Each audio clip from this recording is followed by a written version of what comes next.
ಕೂತು ಬೇಜಾರಾಗಿ ಈಗಂತೂ ಹೊರಟು ಹೊಳೆ ಕಡೆ ಹೋಗಿ ಬರ್ನ ಮರಿಗಳು ಬಿಟ್ಕೊಂಡ್ ಬಂದಿದ್ದೆ ಅಂತೂ ಹೊಳೆ ಕಡೆ ಇಷ್ಟು ಜನ ಹೊರಟು. ಉದಯಣ್ಣ ಇಂದಾರು ಒಂದು ಬಾಯ್ ತಗ ಮಾಡ್ಕ ಇಂದಾರು ಸಿಗ್ಲಿ ಒಳ್ಳೆ ಮ್ಯಾಪ್ ಇರುತ್ತೆ ಅಲ್ಲಿ ಹೋಣ ಮುಂದೆ. ಸರಿ ಸರಿ.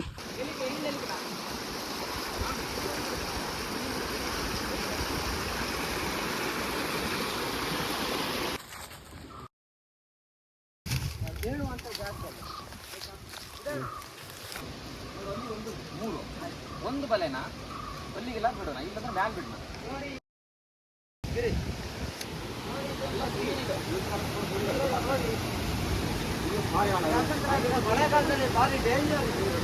ನಾಗರ ಹಾವಿನ ರೀತಿಯಲ್ಲಿ ಉಂಟು.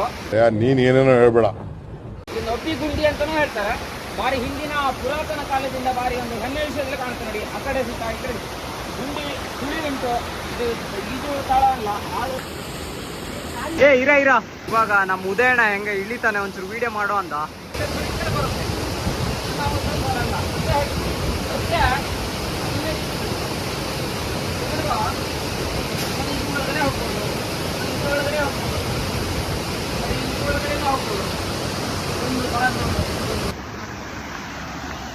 ಬಲೆ ಹಾಕಬೇಕಂತ ಉದಯಣ್ಣ ಕರ್ಕೊಂಬಂದ್ರೆ ಉದಯಣ್ಣ ಇಂಥ ಹಡವೆ ಕೆಲಸ ಮಾಡ್ಯಾನೆ ನೋಡಿ. ತೋರ್ಸ ಎಲ್ಲ ನೋಡಿ.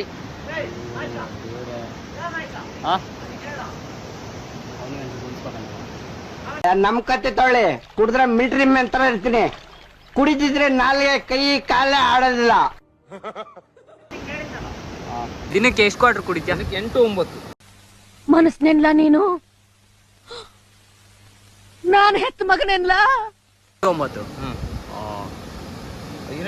ಇನ್ನೊಂದು ಸ್ಟಿಪ್ಪಿ ಬೇಕಲ್ಲ, ಅದಕ್ಕೆ ಇಟ್ಕೊಳೋದು.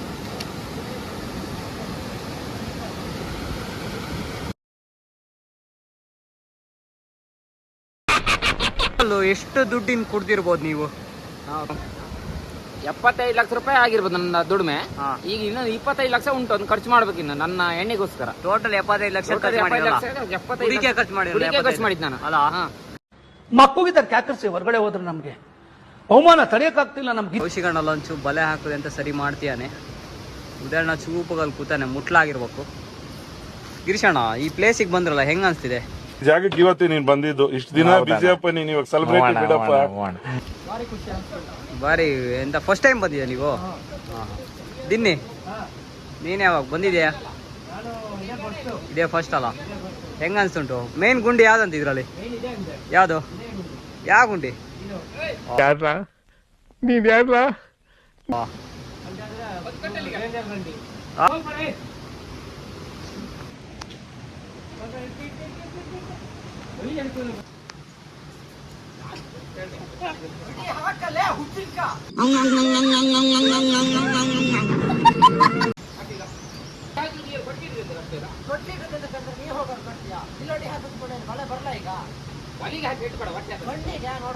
ಕಂಡ್ರೆ ಮಾತ್ರ ಒಟ್ಟವಾಸಿ ಮಾತಾಡೋದಲ್ಲ.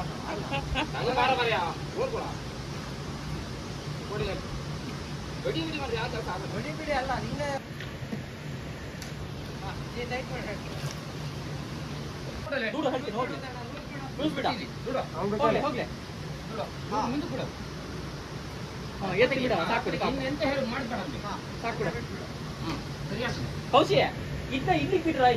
ನಾನ್ ಸುಮ್ ಕೂರೋ ಮಗ ಅಲ್ಲ. ಕೌಶಿ ಬಲೆ ಜಾಗುತ್ತೆ. ಗಿರೀಶಣ್ಣ ಈಚಿಗೆ ಬರ.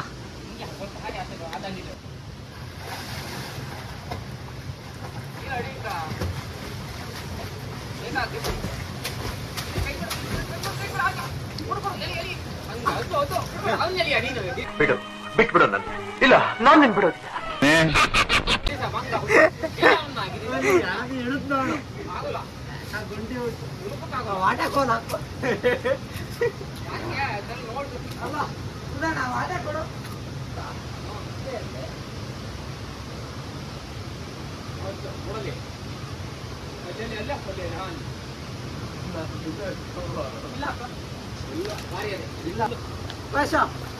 ಬಾಯ್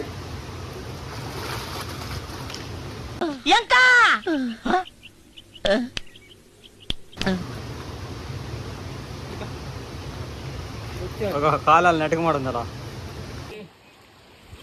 ಒಂಚೂರು ಎಲ್ಲಕ್ಕೆ ಕೂಡ ಎರಡಕ್ಕೆನಾ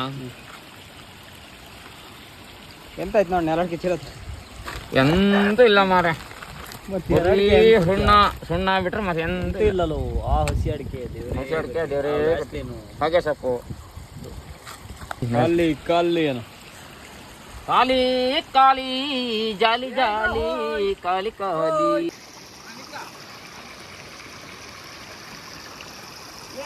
ಅಂದಾಜು ಒಂದು ಎಷ್ಟು ಮೀನು ಸಿಗ್ಬೋದು ಎಷ್ಟು ಬಲೆ ಹಾಕ್ತೀರಿ ಎಷ್ಟು ಮೀನು ಸಿಗ್ತಾರೆ ಅಂದಾಜು ಎಷ್ಟು ಬಲ ಒಂದ್ 4 ಬಿಟ್ಟಿದೀವಿ. ಮೀನು ಎಷ್ಟು ಸಿಗ್ತದೆ ಅಂತ ಹೇಳಕ್ ಆಗಲ್ಲ. ಅನುಭವ ನನಗೆ ಇನ್ನೂ ನಾನು ಇದು ಹೊಸದಾಗಿ ಅಧಿಕಾರ ಸ್ವೀಕಾರ ಮಾಡಿದ್ದೇನೆ. ಅಂದಾಜು ಒಂದು ಅರ್ಧ ಕೆಜಿ ಸಿಕ್ಕಿದ್ರು ಸಿಕ್ಬೋದು, 1 ಕೆಜಿ ಸಿಕ್ಕಿದ್ರು ಸಿಕ್ಬೋದು. ಅಲ್ಲ ಮೀನು ಅದಾವ ಮೀನಿಲ್ಲ, ಎಲ್ಲ ಈ ಬೇರೆ ಕಡೆ ಎಲ್ಲ ಬಂದು ಮೆಲ್ತತ್ ಮಾಡೋದು, ತೋಟ ಹಾಕೋದು, ಮೆಲ್ತತ್ ಮಾಡೋದು. ನೋಡಿ ಅಲ್ಲಿ ಒಬ್ಬ ತೋಟ ಹಾಕ್ತಿದ್ದಾನೆ, ಅಂತವರಿಗೆಲ್ಲ ಎಂತ ಹೇಳುದು ಹಂಗಂತ ಇದ್ರೆ ನೋಡಿ ಅಲ್ಲಿ ಹಿಂಗೆಲ್ಲ ಮಾಡಿದ್ರೆ ಏನು ಇದ್ದಾರಲ್ಲ ಎಲ್ಲರಿಗೂ ಒಂಚೂರು ಬೇಕಾ ಬಿಟ್ಟಿ ಅಂತ ಆಗಿದೆ. ಹೊಳೆಗ್ ಬಂದಾರ ನೋಡಿ, ಒಂದ್ ಮಾತು ಹೇಳುದು, ನಾವು ನೋಡಿ ಈಗ 4 ಬಲ ಬಿಟ್ಟಿದೀವಿ, ಮೈತತ್ತು ಇಲ್ಲ, ನಮ್ಮ ಹತ್ರ ತೋಟನೂ ಇಲ್ಲ, ಅದೇನ್ ಸಿಕ್ತಂತ ಗೊತ್ತಿಲ್ಲ. ನೋಡಿ ಬಲ ಬಿಟ್ಟಿದೀವಿ, ಅದಕ್ಕೆ 4 ಮೀನ್ ಬೇಕಾದ್ರೆ ಸಿಕ್ಲಿ, ಬೇಕಾದ್ರೆ ಅದನ್ನ ತುಡ್ಕೊಂಡ್ ತಿನ್ನೋಣ. ಅದ್ ಬಿಟ್ಕೊಂಡ್ ತೋಟ ಹಾಕಿ ಇದು ಮೈತತ್ತು ಹಾಕಿ ಮಾಡೋದ್ ಬೇಡ. ಪ್ರಕೃತಿನ ಹಾಳು ಮಾಡ್ಬೇಡಿ. ನೋಡಿ ಎಷ್ಟು ಚೆನ್ನಾಗಿದೆ, ಹಾಳು ಮಾಡ್ಬೇಡಿ. ಅಲ್ಲಿ ದನ ಕರುಗಳು ನೀರ್ ಕುಡಿದು ಅದರಿಂದ ಕೆಲವರೆಲ್ಲ ಮನೆಗೆಲ್ಲ ಹೊಳೆದೇ ನೀರು. ಈಗ ನಮ್ಮ ಮನೆಗಳಿಗೆಲ್ಲ ಒಂದೊಂದು ಗುಂಡಿ ಅನ್ನೋದು ಇರುತ್ತದೆ, ಸಣ್ಣ ಸಣ್ಣ ಬಾವಿ, ರಿಂಗ್ ಬಾವಿ. ಅದರಿಂದ ಕೆಲವರಿಗೆಲ್ಲ ಹೊಳೆದೇ ನೀರಾಗಬೇಕು. ಅವಾಗ ನೀವು ಮೇಲ್ಗಡೆಯಿಂದ ಮೈತತ್ತೆಲ್ಲ ಮಾಡಿದ್ರೆ ಅವ್ರು ಅದೇ ನೀರು ಕುಡಿದು. ದೊಡ್ಡವ್ರಿಗೆ ಏನಾಗಲ್ಲ, ಸಣ್ಣ ಸಣ್ಣ ಮಕ್ಳಿಗೆಲ್ಲ ಅದರಿಂದ ಫುಲ್ ಎಫೆಕ್ಟ್ ಆಗುತ್ತೆ. ಒಂಚೂರು ಅರ್ಥ ಮಾಡ್ಕೊಳ್ಳಿ ಎಲ್ಲರೂ. ಇವರು ನಮ್ಮ ಹಿರಿಯ ಮರೆಯಪ್ಪ ಅವ್ರ ಮಕ್ಕಳ ಮಗ ಬಂದಿದ್ದಾರೆ, ಕೇಳಿ. ಇಬ್ರು ಬಂದಿರಲ್ಲ. ಇವರು ಸಾಧಾರಣ ಒಂದು ಇಲ್ಲಿ 5-6 ಕೆಜಿ ಮೀನ್ ಹಿಡಿದಿದ್ದಾರೆ. ಕೇಳೋಣ ಏನಂತ, ಎಷ್ಟೆಷ್ಟು ಮೀನ್ ಸಿಗ್ತವೆ. ನನಗೆ ಸಿಕ್ಕಿಲ್ಲ, ನಮ್ಮ ಊರ್ ಹುಡುಗರೆ, ನಮ್ಮ ಊರ್ ಮನೆ ಹುಡುಗರೆ, ನನ್ನ ಫ್ರೆಂಡ್ ಒಳಗೆ ಒಂದು 12-13 ಕೆಜಿ ಮೀನೆಲ್ಲ ಸಿಕ್ಕಿದಾವೆ. ನಿಮಗೆ ಭದ್ರಾ ನದಿಯಲ್ಲಿ ಮೀನ್ ಹಿಡಿತಿದ್ರಲ್ಲ, ಅವ್ರು ಗೊತ್ತಾ ನಿಮ್ಗೆ ಇದೆ ಅಂತ? ಭದ್ರಾ ನದಿಲ್ಲ, ನಾನು ಈ ಹೊಳೆಲೆಲ್ಲ ಬಾರಿ ಪಳಗಿದ್ದೀನಿ. ಹೇಗೋ ಫೇಮಸ್ ಆಗಿದ್ದೀರಾ, ಸುಧಾರಿಸ್ಕೊಳ್ಳಿ. ಆಮೇಲೆ ಅವರು ಯಾರು ಅಂತ ಗೊತ್ತಿಲ್ಲಲ್ಲ. ಭದ್ರಾ ನದಿ ಇಲ್ಲದೆ ಉದಯ ಅಂತ ಅವರು. ನೀವು ಮತ್ತೆ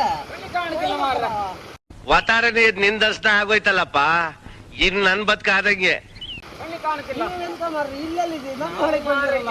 ಈ ಕಡೆ ಬಂದು ಅಲ್ಲ ಹಳ್ಳಕ್ಕೆಲ್ಲ ಬಂದಿರಲ್ಲ ಅಲ್ಲ, ನಿನ್ ಜನ್ಮಕ್ಕೆ ಹೋಗೋ. ನಿಮ್ಗೆಲ್ಲೋ ನೋಡಿನಲ್ಲ ನಾನು. ನೋಡಿದ್ವಿ, ಎಲ್ಲ ನೋಡಿದ ಹೊತ್ತು ಬಂದು ಮಾರ್ರಿ. ಒಂದ್ ನಿಮಿಷ ಹೋದ್ಸರಿ ನಾನು ನೀವೆಲ್ಲ ಸೇರಿ ಚಗ್ಲಿ ಕೊಟ್ಟ ಕೊಡದ್ದು. ಕೈ ಕೊಡಿ ಕೊಡಿ. ಇದು ಒಬ್ಬಿಗುಂಡಿ ಅರ್ಧ ಕೆಳಗೂರು ಸೇರ್ತು, ಬಾಳೆಹೊಳೆ ಸೇರ್ತು, ಅರ್ಧ ಇಡೂರು. ಮಳೆಗಾಲದಲ್ಲಿ ಭಾರಿ ದೊಡ್ಡ ಮೀನ್ ಬರ್ತೀವಿ ಹಳ್ಳದಲ್ಲಿ. ಹೌದಾ, ಮಳೆಗಾಲದಲ್ಲಿ ನಾವಿದೆ ಹೊಳೆ ಅಲ್ಲ, ಭಾರಿ ದೊಡ್ಡ ಮೀನ್ ನಮಗೂ ಸಿಗುತ್ತೆ ಗೊತ್ತು. ನಮ್ಮಲ್ಲಿ ಭಾರಿ ದೊಡ್ಡ ಸಿಗ್ತವೆ. ಇಲ್ಲೇ 15-20 ಕೆಜಿ ಮೀನ್ ಸಿಗ್ಬೋದು ಅಷ್ಟೇ. ಮತ್ತೆ ಇದೆಯಲ್ಲ ಈ ಗುಂಡಿ, ಇಲ್ಲೊಬ್ಬರನ್ನ ಬಡ್ದಾಕಿದ್ರು, 80 ಕೆಜಿ ಕಲ್ಲು ಕಟ್ಟಿ ಹಾಕಿದ್ರು. ಅದೇ ಗುಂಡಿ, ಅದೇ ಪ್ಲೇಸ್. ಅದರಲ್ಲಿ ಆ ಗುಂಡಿಯಲ್ಲಿ ನಾನು ಈಗ ಈಜು ಬಂದಿದ್ದೀನಿ. ಮೀಟರ್ ಬೇಕು, ಮೀಟರ್ ಈಜು ಬಂದಿದ್ದೀನಿ. ಅವಾಗ ಭಾರಿ ದೊಡ್ಡದೊಂದು ಗುಂಡಿ. ಏನು ಮನಸ್ನೆಲ್ಲ ನೀನು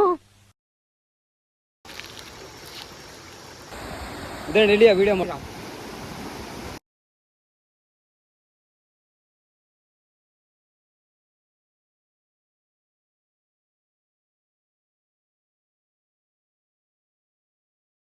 ನೀನು ಏನು ತಿಳಿದುಕೊಂಡಿದ್ದೀಯಾ ಅದೇ ನನ್ನ ಹೆಸರು, ಗುರುಸಿದ್ಧ. ಅವರನ್ನು ಕೇಳು, ನನ್ನ ಗುರುಗಳನ್ನು ಹೋಗಿ ಕೇಳು. ಇದನ್ನು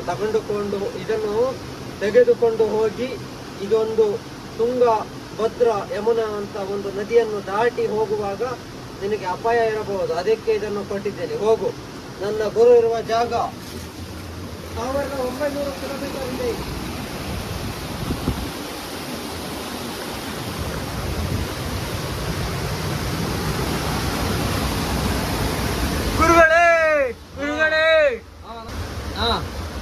ಗುರು ಸಿದ್ಧ ಬಂದಲ್ಲ, ಬಂದಿದ್ದೀರಾ? ಏನು ಹೇಳುವಂತ ವಿಷಯ ಏನಿಲ್ಲ, ನೀ ಬರೋದು ವಿಡಿಯೋ ಮಾಡೋದು. ನಾವು ಬರ್ತೀವಿ.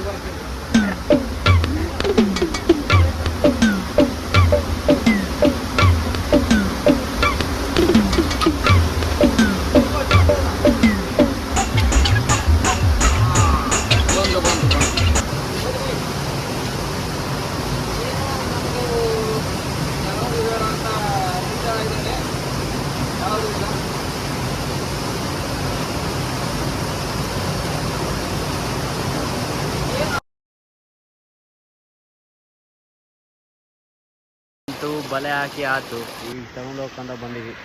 ಈ ಲಕ್ಕಿ ಬೇರೆ ಬಂದಿದೆ. ಲಕ್ಕಿ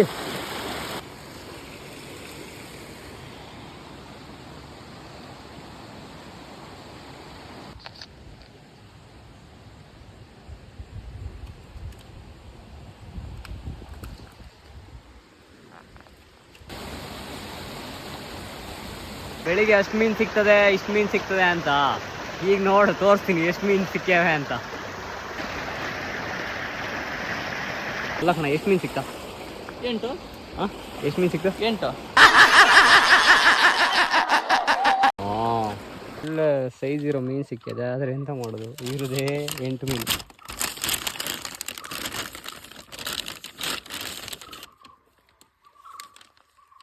ಅವರು ಸಾಮಾನ್ಯ ಮನೋವೈದ್ಯರಲ್ಲ, ವಿಶ್ವದಲ್ಲೇ ಪ್ರಖ್ಯಾತರಾದ ಮನೋರೋಗ ತಜ್ಞ ಬ್ರಾಡ್ಲೆ ಅವರ ಮೊದಲನೇ ಶಿಷ್ಯ.